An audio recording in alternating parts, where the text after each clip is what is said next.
Welcome to the British eventing Grassroots Championship, brought to you by Mitsubishi Motors here in the grounds of Badminton House.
We're at fence 4 on the Grassroots Championship. We've got the BE100 track on the right and the intro track on the left.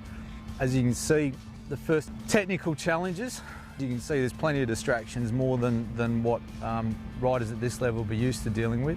Got to look at the line. We've got 4A, 4B for the intro on 3 strides, which is relatively straight if you can get your line, but you're going to have to touch the fence to get there. 4A, 4B for the BE100 is a little bit more technical. Again, if I want to go quick, I'm going to jump it slightly on the angle. If I want to make sure of it, I'm going to come out a bit wider and ride more of a loop. But obviously that's going to take more time. Slightly on the angle, being aware of the control, because it'd be easy for the horse to gallop on, grab the left rein and miss 4B. So we're 1, 2, land, 2, 3, 4. I want to get that horse round now. So a nice 4 strides, and that presents quite well. So here we are, we've come from fence 4, coming across the front of the house, the main reason we're all here, coming around to fence 5, which is a relatively straightforward sort of fence, but we're probably all going to be a bit distracted by our environment. And while this is a relatively straightforward fence, you can see the background, and that in itself may well be a distraction. A couple of Mitsubishi cars parked up on the side, bit of atmosphere, and just a couple of nice, straightforward, confidence-building fences. We sort of question now in the Grassroots Festival. Coming off the houses, they've just had a nice jump over the chairs, and you're coming around. As you can see, There's a lot of distractions here. This is all the atmosphere. This is why people are here. Jumping into the water, turning around there and jumping the brushes out, looping back around and going back away behind. Really important that riders sit up, keep their shoulder and ride the horse off the floor at this level. There'll be a lot of riders get a little bit desperate and get in front of the movement. You've got to stay and wait for your horse to jump. Then you can ride it through the water. Even if they trot through the water, they'll pick up over those fences. They're nice and forgiving, but they're very well built fences. They're very honest fences. And anything that's got here shouldn't have a problem with this. It'll be the riders that are probably going to be more of an issue than the horses. We're at fence 8. Nice hedge, invites a good bold jump in. Then they've got relatively technical fences with scalloped hedges. So the horses jumping big over this, turning to those hedges, may well look to run off to the side. So they're going to need to have a reasonable level of control. So we're looking at fence 12 in the BE100. And then there's the 90 course over there. Very similar to the questions that they get asked in the big badminton course over there. You can see they've used the undulations of the ground, and at this level, quite a technical fence. Here at fence 13, you can see that the difference between doing this sort of thing, where even though this is 90 and 100 centimetres, it's really well built. And the difference going to a 3-day event where it asks more of a question in the way it's built, but it's a very honest fence. So you come in off the corner, you've got to set them up. That ditch just says, you know, let's have a look at me, or have a look at me. It makes the horses look.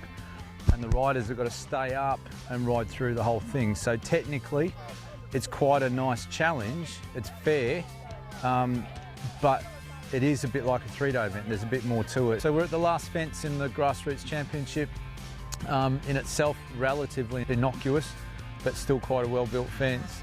The challenge here, which a lot of people take for granted, is the run into the last fence is off quite a short turn, and a lot of riders come round and don't take it seriously enough and get a little bit of a scare because the horse goes, oh, and potentially runs off. Just got to make sure that they really jump it. Otherwise, disappointing way to finish the day, having jumped around the rest of it.